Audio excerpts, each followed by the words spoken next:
On the royal blackmail plot tape.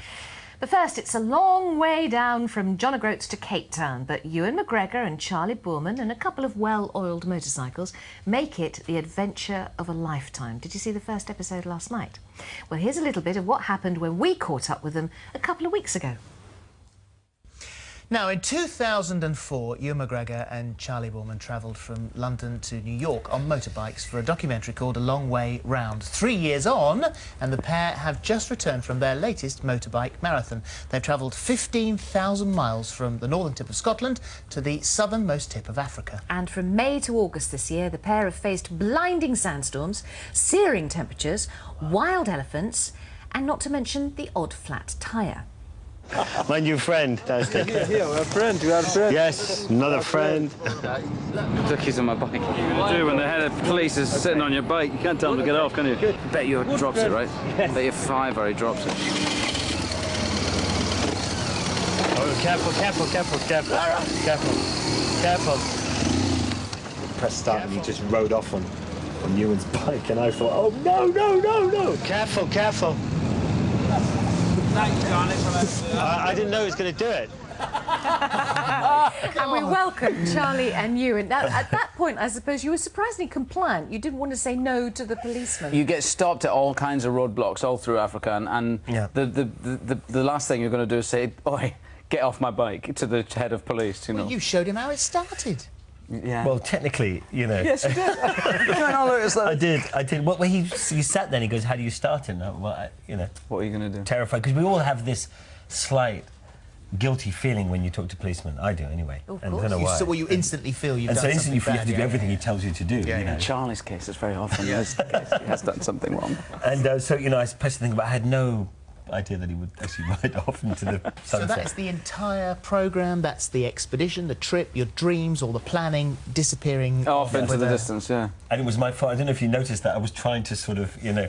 Careful, careful. The responsibility. You heard the lovely talking to a policeman voice. Careful, careful, careful. So we saw the first episode last night. This is the first of 6. BBC Yes. 2, 9 o'clock on Sunday nights. Perfect for people to sit and watch it.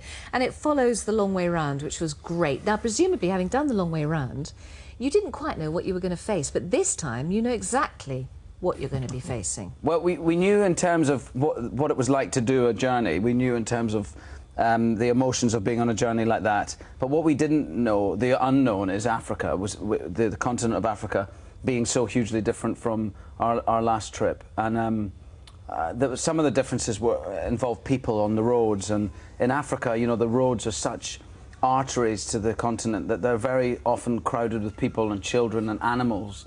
And whereas when we were on The Long Way Round, we spent sometimes weeks in Siberia not seeing another single soul. So we're very different in that respect. I mean, in many respects. But did you know the pitfalls? You know what to pack. Right. You packed how much last time? Too much. Quite a lot last time, yeah. I think we definitely learned our lessons. You know, you certainly don't have to pack 2 full toolkits when you're both spending 24/7 together. You know, it's kind of a bit silly, and all sorts of silly stuff. So that was one of the great things, was when we're, you know, preparing for the bikes and stuff, was to how to pack it and what not to bring and what to bring. So How many underpants? Yeah, underpants, yes. Underpants. Yeah. How many Yeah, underpants and all of it. All of It's a it. support team, same sort of thing. So, support Yeah, team. exactly. Yes, yes. You only need 2 Nice pairs. support team. No, everything. We took less of everything. I mean, really, clothes and everything was bared down to I think on the bike you had like 2 or 3 changes of underwear and through 2 or 3 t-shirts. You can wear them 4 times, can't you? Just keep spinning them around. Inside out, start wearing them front, again. back, right way in, front, back. And did you swap from Y-fronts to boxers halfway through? So at one point I did. I was having a bit of problems with my underpants, actually, and I'd opted for, you know, we went for an aftermarket saddle. I chose this lovely looking saddle, but it was very hard, and I was given advice that in actual fact what you need is a good hard saddle for long distance, not a nice cosy soft one. I don't know why. Anyway, I was having a bit of problems with my knicker elastic against the saddle, so I went for boxers. Do you know what? Because I've That sounds so cycled. manly. Do you wear boxers? I've cycled India and Egypt Oh, and yes. the sand and everything. The thing is, no knickers. No knickers. No knickers. Is it? That's the key. Okay. Lucky saddle.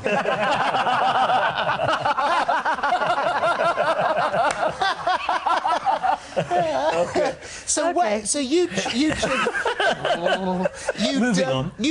planned this as soon as you'd finished the long way round. I mean, you decided that you wanted to do another one. Why pick that route? Because you could have done another one in the offing. I think was North South America. You could have done that one. Is it because you'd worked in Africa? I think it was to do with yes, when we finished, we looked at the map, and there was two kind of immediate, obvious ones, down through Africa and then up South America to North America. I think partly it was to do with our work with UNICEF on the first trip. You know, it became really, you know, we hadn't worked with UNICEF before Long Way Round, and we were so touched by the people we met working for UNICEF and the kids that they're helping. And the 3 different projects we saw along the way were so heartening and positive. It was even if the subject matter was quite difficult emotionally to deal with, the fact that UNICEF were there helping these kids was an incredible thing. And because you're doing sort of 500 miles a day or something. Sometimes, yeah. Yeah, we did that in a sandstorm one day. In Libya, yeah, we in did Libya. that. That was. We can have a little look at this actually. Oh yeah. Oh, are we? We're having a bit of a crisis here in the old tent. But I don't know how we're going to deal with 445 miles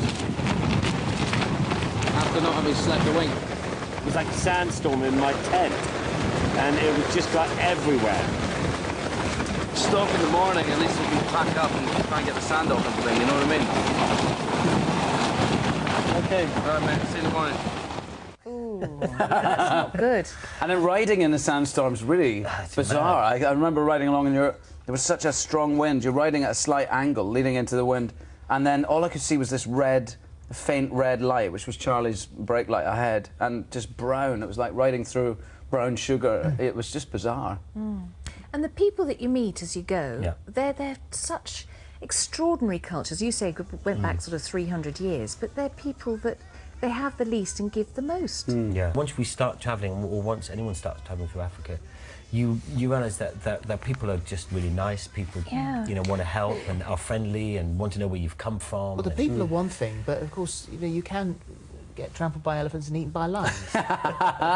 We had some quite interesting calls. I mean, there was a night in Botswana where we were camping. We were riding along. It was getting late, and we came off the road and we just found a spot, and there was elephant dung everywhere.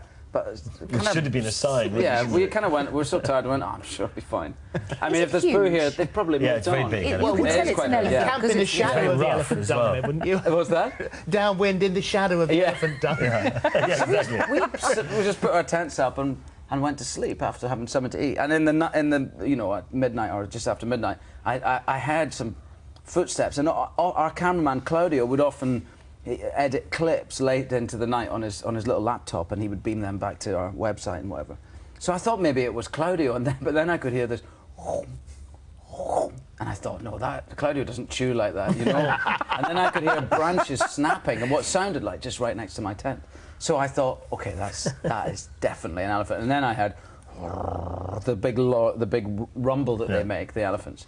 So I thought I better get out. I realised I didn't know quite what to do. I didn't know whether it was just to stay in my tent or get out, and I thought I'd move just in case there was lots of them. Or on your own? Did you tell anyone else to get out? Well, I was camped on the other side of the road. Everyone else was over there. I don't know. I was feeling a bit antisocial that night. I guess I was over on the other side. And then I got out my tent and made my way over. And in the morning we found the tracks. They weren't as close as it sounded at night, but they were a good 15 feet away from the tent or something. Good heavens. Yeah. But it can get incredibly noisy. I mean, there was one time where I remember waking up at 2 in the morning, and there were buffalo and hippo and elephants all making these noises, and hippo sort of spray their poo everywhere to mark their territory. So 2 o'clock in the morning, you can't get to sleep because there's so much noise going on.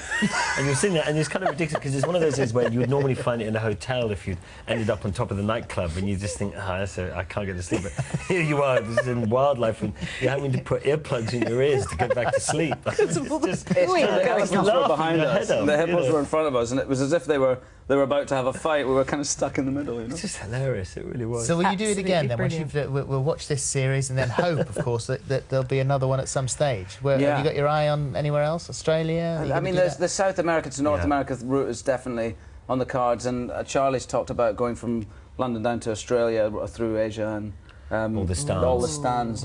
Which would be also an incredible trip. And you're still mates? Yeah, still mates. Yeah. No, it's kind of cool. You know, Yeah, we're very absolutely. lucky to be able to travel with each other. We make a good couple when we're travelling. Oh, travel well together, raise very a lot much. of money together, write brilliant books together, flying off the shelves. Brilliant. Yeah, book is out now. There you go. And of course, don't forget that the series, it's already started. You missed the first one, but next Sunday, 9 o'clock on BBC Two. Thank you very much. Thank you indeed. so much. very Thank much. you. Thank you. Thank you. Thank you. They were brilliant. They What were nice guys. really nice guys. And what a grand adventure that is. And now then, imagine where you could go with